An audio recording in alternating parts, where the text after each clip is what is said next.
Olá a todos, sou Martin Pino, sou professor universitário, sou formado em Direito pela Universidade de São Paulo e tenho mestrado em Direito pela Universidade Federal do Rio Grande do Sul.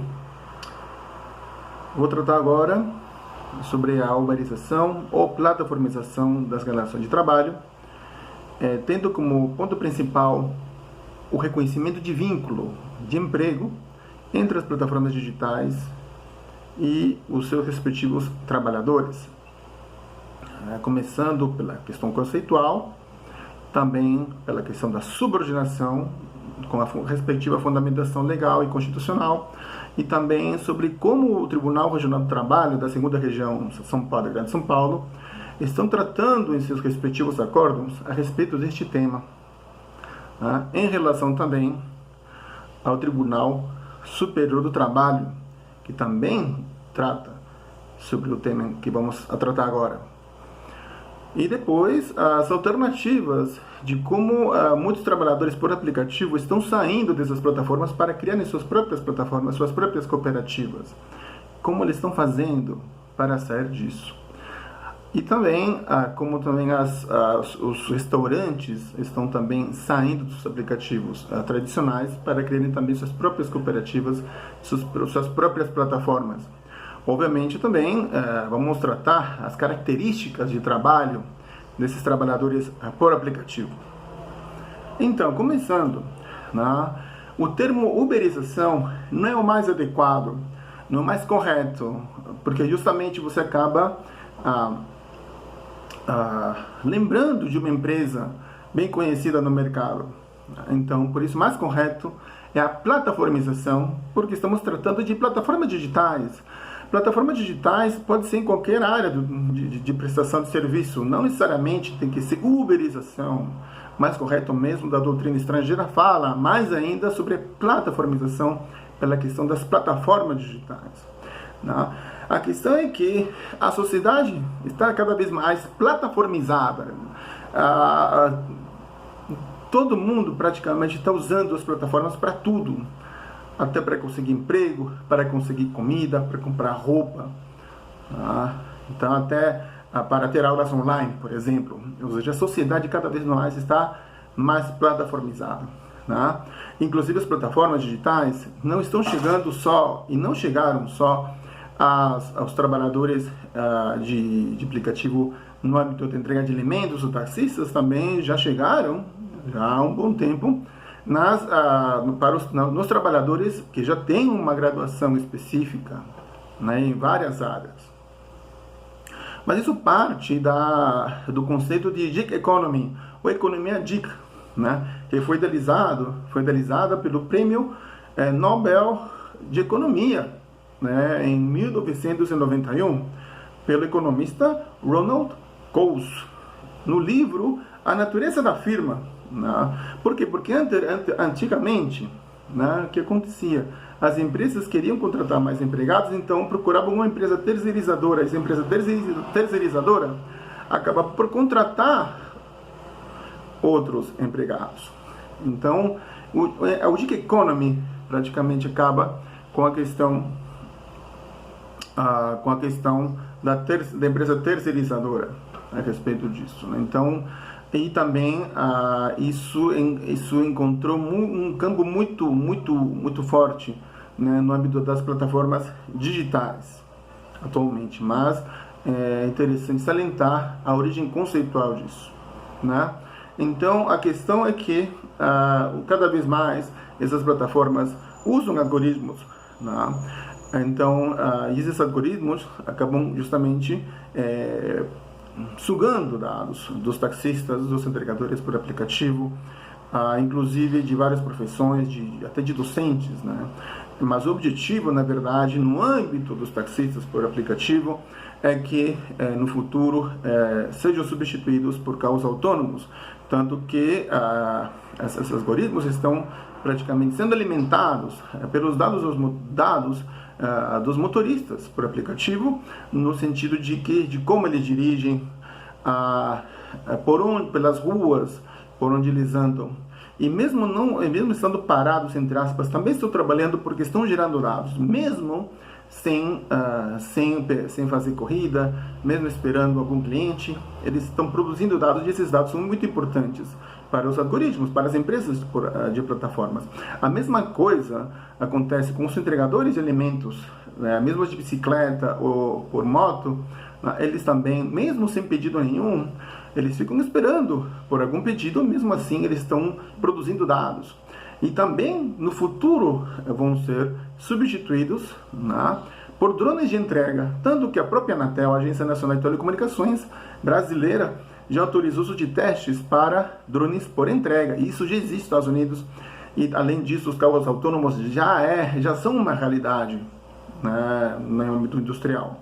A mesma coisa acontece com a docência online. Também os professores estão alimentando as plataformas, os algoritmos, né, respectivos nessas aulas online, de como eles dão aula. Também está acontecendo no âmbito docente, tanto que nós já encontramos vários cursos nos quais o aluno tira dúvida com o software, né? Então, as 24 horas por dia, na verdade, não está tirando dúvidas com o professor as 24 horas por dia, está lidando com o algoritmo, com o software, na verdade, que tem um código de programação, e ele vai respondendo a qualquer momento. Então, aí a questão que os docentes também estão sendo substituídos já, porque esse tipo de cursos nos quais o software responde em qualquer momento, de forma falada ainda, né? Isso já é uma realidade, já existe, né?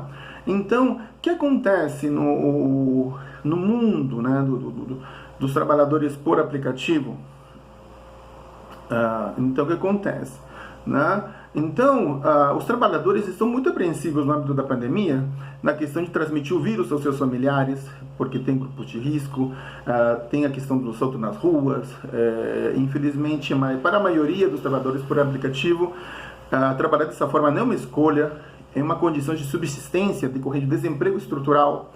Consequentemente, existe uma precarização no trabalho que se agrava, e se agravou muito pela pandemia. Na empresa, mesmo como já falei, mesmo com o trabalhador parado, esperando um pedido de um cliente, acaba ganhando na produção de dados, que os próprios trabalhadores estão produzindo. Então, o que acontece? Dessa forma, os entregadores por aplicativos acabam trabalhando mais e ganhando menos, mais ainda com essa pandemia que praticamente mais do que dobrou o número de entregadores por aplicativo, mais do que dobrou o número de taxistas devido ao desemprego estrutural, mais ainda aprofundado pela pandemia, né? Então, além disso, muito empregador por aplicativo que usa bicicleta para entregar os pedidos mora na periferia, no caso de grandes núcleos, de cidades grandes, né?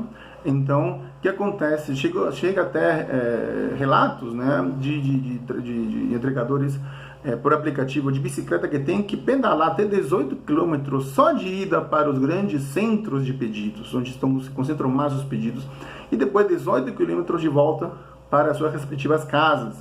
Só que, para não fazer isso, fazer 18 km de ida e 18 km de volta, muitos estão dormindo aqui na rua para evitar isso, porque também a bicicleta gasta, o pneu gasta, né? Então, eu vou dormir na rua com risco de ser assaltado, em condições precárias, né? E justamente para conseguir um ganha-pão. O mesmo acontece com os taxistas por aplicativos também. Muito taxista vem do interior do estado para os grandes centros urbanos, para as capitais dos estados, justamente para pegar mais corrida, e justamente acabam dormindo em seus respectivos carros durante dias, só voltando para suas cidades nos finais de semana, né? Então, também nos taxistas, a questão é que eles dormem dentro do carro, diferentemente dos que pedalam, por exemplo, né? Eles acabam dormindo na rua. Lógico, quem tem moto, ele já tem mais facilidade para voltar para casa. Mesmo assim, existe um grande risco, né, de assalto. Aliás, infelizmente, tem relatos de que tem acontecido isso.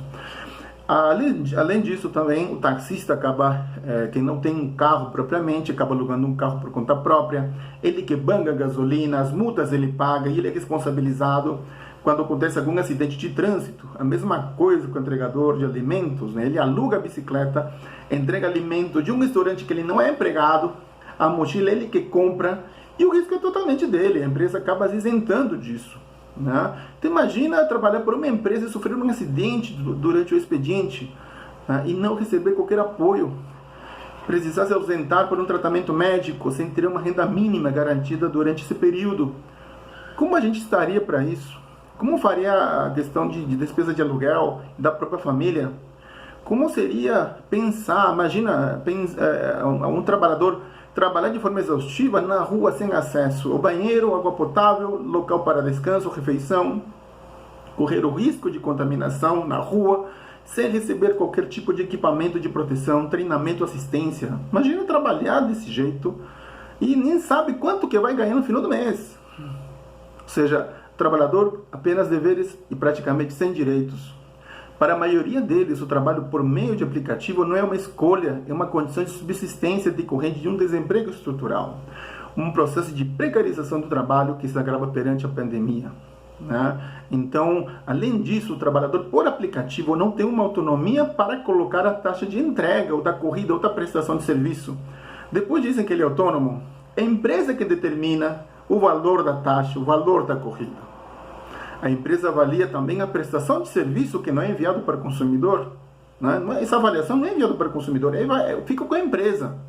E por causa dessa avaliação, esse trabalhador poderá ser punido ou até guinchado, algo que é ilegal, que vamos tratar daqui a pouco. A questão também é que, como já falamos inicialmente, a sociedade está plataformizada cada vez mais. As pessoas usam as plataformas para tudo, até para comprar um sanduíche. Acabam usando plataformas digitais.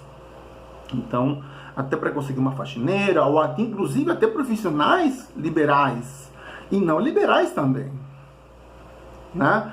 Inclusive, tem um estudo realizado por pesquisadores de 4 universidades federais do país, além da Universidade Estadual de Campinas, né, a Unicamp, né, e tendo em conta a situação de trabalhadores em plataformas de entrega, especificamente por aplicativo em meio à pandemia, pelo novo coronavírus. E segundo esse levantamento, 52% dos entregadores entrevistados relataram que estão trabalhando os 7 dias da semana. 52%. 56,4% informaram ter uma jornada de 9 horas até mais horas por dia. Inclusive, desde o início da pandemia, houve um aumento médio de 30% nos pedidos de entrega em toda a América Latina, isso é informado pelas empresas. Entretanto, a remuneração paga aos trabalhadores diminuiu em média 60%, com a queda dos valores dos bônus, que é relatada por 49,2% dos entrevistados. E, além disso, a queda dos períodos com tarifas dinâmicas. Isso pesquisa da Unicamp.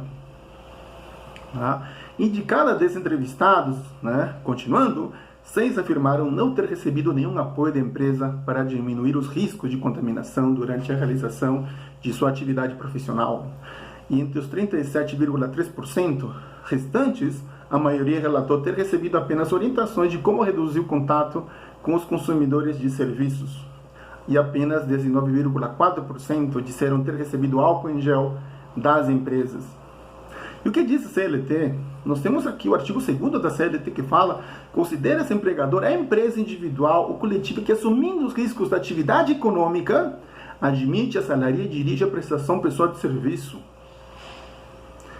Obviamente que existe sim uma atividade econômica e também quem dirige a prestação pessoal de serviço, né? Quem dirige essa prestação pessoal de serviço? Temos que pensar nisso. Obviamente que a empresa acaba dirigindo a prestação pessoal de serviço, das avaliações, dos guinchos, da taxa de entrega, né? Além disso, né, o artigo 3º fala: considera-se empregado toda pessoa física que prestar serviços de natureza no eventual empregador sob a dependência deste mediante salário. Sim, existe uma dependência porque o trabalhador trabalha, depende do dinheiro recebido pelas plataformas digitais para poder sobreviver. E obviamente que não haverá distinções relativas à espécie de emprego e à condição de trabalhador, nem entre o trabalho intelectual, técnico e manual. Isso está no artigo 3º da própria CLT. Existe sim uma relação de dependência, né, entre o trabalhador por aplicativo e as empresas que usam essas plataformas digitais. Obviamente que existe um relacionamento de subordinação, né, analisando esses dois artigos, 2º e 3º da CLT, pois os trabalhadores não podem desenvolver a sua própria clientela, pois quem fornece a clientela é o próprio aplicativo e não eles. os entregadores dependem dos aplicativos para conseguirem clientes. Quem define o valor das comissões é o aplicativo e não o entregador, portanto não tem como ser autônomo. Os aplicativos mudam as cláusulas quando bem entenderem, sem avisar os entregadores. Existe um sistema de prêmio e castigo, sendo bloqueio ou desconexão correspondentes à demissão do entregador, pois não poderá trabalhar por aplicativo, mesmo querendo, pois ele vai estar bloqueado. O controle também não se exerce através de um chefe de forma direta, sendo na verdade de um algoritmo. Tem até vídeos no YouTube, tendo como título "O meu chefe é um algoritmo", que acaba ordenando os trabalhadores através de diretrizes, os horários, prêmios e castigos, lugares específicos para trabalhar, onde há mais pedidos, uso de uniforme da empresa, inclusive, caracterizando uma subordinação e dependência. Além disso, existe uma avaliação e controle permanente dos trabalhadores através do GPS, limitando a escolha dos lugares e horários pelos mesmos. Inclusive, não há contrato de sociedade entre a empresa de aplicativo e o entregador. Portanto, não existe uma colaboração, uma parceria, porque não existe um contrato de sociedade. Então, há uma relação de trabalho entre um trabalhador e a empresa de aplicativos, pois existe uma remuneração em troca do serviço prestado. Consequentemente, como já falamos, existe uma dependência. Obviamente que, havendo uma relação de emprego, as empresas de aplicativos devem dar plano de saúde e um plano de proteção de trabalhador, mas ainda durante a pandemia. As empresas dizem que os trabalhadores podem conectar-se quando eles quiserem, e por isso não há subordinação, mas não é assim. No direito trabalhista, existe o princípio da primazia da realidade, porque as pessoas precisam trabalhar, porque precisam subsistir, sobreviver. E o que diz a Constituição? O artigo 7º da Constituição fala que são direitos dos trabalhadores urbanos e rurais. Urbano, ou seja, não fala trabalhadores autônomos, fala trabalhadores urbanos e rurais, ponto final, não diz trabalhador subordinado, autônomo. Então, continuando, são direitos dos trabalhadores urbanos e rurais, além de outros que visem a melhoria de sua condição social. Inciso 1, importante, relação de emprego, protegida contra a despedida arbitrária ou sem justa causa, nos termos de lei complementar que preverá indenização compensatória dentro dos seus direitos. Ou seja, o inciso 1 fala relação de emprego, não fala relação de trabalho de forma genérica, fala relação de emprego literalmente. São direitos dos trabalhadores urbanos e rurais, além de outros que visem a melhoria de sua condição social. Inciso 1 do artigo 7º da Constituição, relação de emprego protegida contra a despedida arbitrária ou sem justa causa nos termos de lei complementar, que preverá indenização compensatória, dentre outros direitos. Então, o trabalhador por aplicativo trabalha por conta alheia, depende daquele trabalho para sobreviver, trabalha por conta pessoal. O fato de não saber para quem trabalha e não ter contato com a empresa não é requisito para não ter vínculo de emprego. Existe a argumentação de que pelo fato de que o trabalhador não tem horário fixo e que não recebe ordens diretas, não tem vínculo de emprego. Isso é errado. Onde que está isso? A remuneração é tão baixa que o trabalhador acaba por trabalhar mais para conseguir mais dinheiro, comprometendo até o horário de lazer dele e o tempo para ficar com a família. E além disso, o conceito de subordinação clássico, é o quê? É a incorporação do trabalhador numa atividade empresarial, e quem trabalha depende deste trabalho para poder sobreviver. Um conceito de subordinação clássica do início do século passado. Subordinação como a incorporação do trabalhador numa atividade empresarial. Isso é um conceito clássico de subordinação. Onde está escrito que o trabalhador precisa ter horário fixo para não ser empregado? Na CLT não se encontra. Onde que está escrito que a punição é requisito para ter relação de emprego? Os trabalhadores por aplicativos, quando são punidos devido às avaliações que recebem, acabam tendo um gancho, ou seja, ele é impedido de trabalhar, consequentemente ele deixa de receber. Isso é legal e não há previsão na lei. E depois disso, que não são empregados, que não são autônomos. E o problema é que também esses trabalhadores por aplicativos começam a adoecer por estresse, por lesão de esforço repetitivo e por acidentes de trabalho. Então, vale a pena trabalhar até 18 horas por dia e não conseguir pagar as contas quando o trabalhador não tem um plano de saúde, um seguro-acidente? Ou seja, trabalhar tanto para não pagar as contas e ainda não ter direito a nada? Será que vale a pena? Pronto. E agora vamos para aquilo que o Tribunal Regional do Trabalho da 2ª Região, em seus respectivos acordos, trata a respeito desse vínculo de emprego entre as plataformas digitais e os trabalhadores por aplicativo. Em primeiro lugar, vamos tratar sobre as empresas de transporte de passageiros, para depois passarmos para as empresas de entrega de alimento. Começando então pela aquilo que o Tribunal Regional do Trabalho da 2ª Região trata, em seus respectivos acordos, de forma sucinta, obviamente vamos falar primeiro sobre essas empresas de transporte de passageiros. Em primeiro lugar, em relação à empresa Uber, existe 11,76% de acordos em favor do vínculo de emprego, já 88,24% dos acordos são contra o vínculo de emprego. Em relação à empresa Cabify, 0% em favor do vínculo de emprego, já 100% contra o vínculo de emprego. Em relação à empresa 99, 0% em favor do vínculo de emprego, 100% contra o vínculo de emprego. Já somando a Uber, Cabify 99, são 7,70% em favor do vínculo de emprego e 92,30% contra o vínculo de emprego. E agora vamos passar para as empresas de entregadores de alimentos, de entrega de alimentos. Em relação ao iFood, 46% dos acordos, de outro segmento, entregadores de alimentos, em relação ao iFood, 46% dos acordos são em favor do vínculo de emprego, 54% contra o vínculo de emprego. Em relação ao Uber Eats, 20% em favor dos acordos são favoráveis ao vínculo de emprego e 80% dos acordos são contra o vínculo de emprego.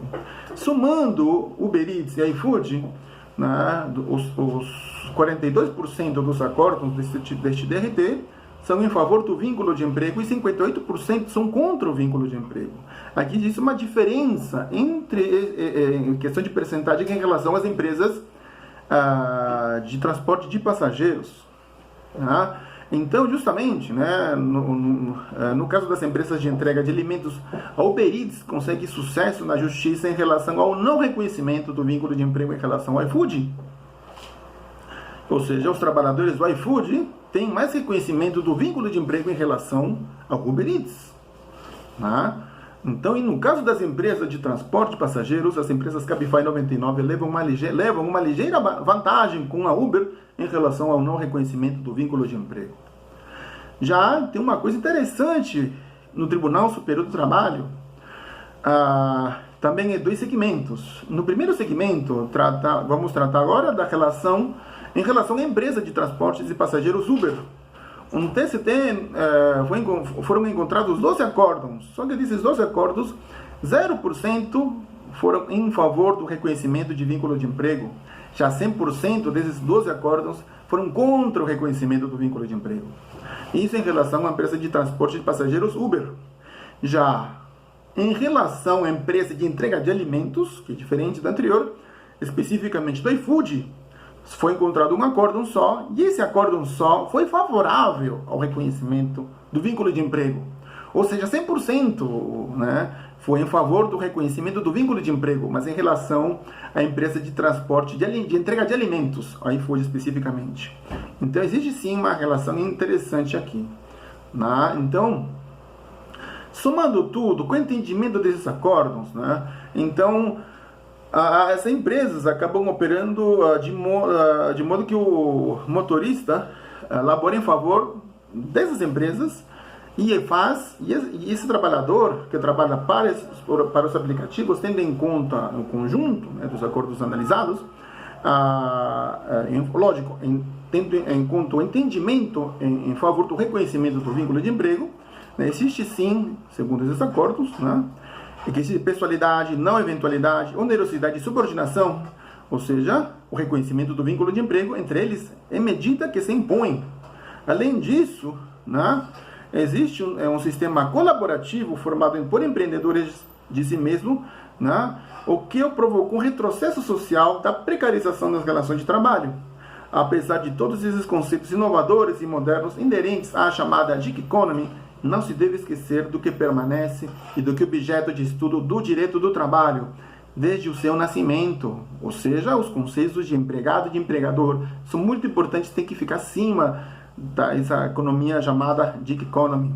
Em outras palavras, esses acordos que reconhecem o vínculo de emprego defendem que, dos novos modelos de negócio, apesar do vínculo empregatício surgir em novos formatos, deve sim haver um reconhecimento de condição de empregado quando demonstrada a presença clássica de seus elementos configurados, tomando como certa existência do principal deles, que é a subordinação, se não por sua visão clássica, pelo exercício do poder diretivo da empresa através dos controles por programação, que é, na verdade, uma subordinação algorítmica, que está inclusive plasmada no artigo 6º da CLT em seu parágrafo único, sob o seu viés objetivo ou estrutural, já que não pairam dúvidas, né, de que o motorista encontra-se totalmente integrado aos fins de estrutura dinâmica da empresa, exercendo seu trabalho nos precisos termos ditados por esta, inclusive sob pena de desligamento da respectiva plataforma. E o que está vendo depois, para sair de tudo isso aqui? Surgiram cooperativas de trabalhadores por aplicativos. Nessas cooperativas, um entregador de alimentos tem participação da própria cooperativa, sendo recompensado de maneira mais justa e uniforme, tem curso de treinamento e tudo vai em prol dos membros. A cooperativa de entregadores também desenvolve a sua própria plataforma com seu próprio algoritmo, atingindo pequenos agricultores, mercados pequenos ou pequenas redes de supermercados e restaurantes, e desta forma atingir também os seus consumidores. E é assim que estão surgindo as cooperativas, independentes das plataformas clássicas dessas empresas multinacionais, das cooperativas de trabalhadores por aplicativos. Tanto que existe uma federação internacional de cooperativas de entregadores de bicicleta. Isso existe. Na Europa já existem cooperativas de entregadores, como o caso da CoopCycle na França, Mensagas em Barcelona, La Pájara em Madrid, Molenbeek na Bélgica. Na América Latina nós temos no México a cooperativa Ni Uno a Menos. No Brasil temos os entregadores antifascistas, né, e aqui em São Paulo, e os despatronados no Rio de Janeiro. Além disso, em Minas Gerais, foi criada a Federação Nacional dos Sindicatos dos Motoristas por Aplicativo, a FENASMAP. Tá? Mas, além disso, não termina por aqui. Também os restaurantes insatisfeitos com as plataformas digitais estão criando já suas próprias plataformas, porque há tempos que o setor de restaurantes estuda alternativas para reduzir a dependência nos aplicativos de entrega, né? Pois, além de terem que engolir margens apertadas e participar de promoções agressivas, que por vezes mal cobrem os custos, as redes de restaurantes também se ressentem de entregar de bandeja dados valiosos sobre sua base de clientes. Aí que está a questão. Tá? Então, e obviamente que é também que existe uma, segundo a revista Exame, né, a RAP já entrou com um processo contra a iFood no CAD, por prática anticompetitiva. Segundo fontes, inclusive da própria revista Exame, o processo é motivado por contratos de exclusividade com restaurantes, o que dificulta a operação de concorrentes. Bom, então eu queria explicar para vocês essa realidade, né, da existência de vínculo empregatício entre as plataformas digitais e os seus trabalhadores. Então, tomara ter gostado e muito obrigado também pela atenção. Até mais.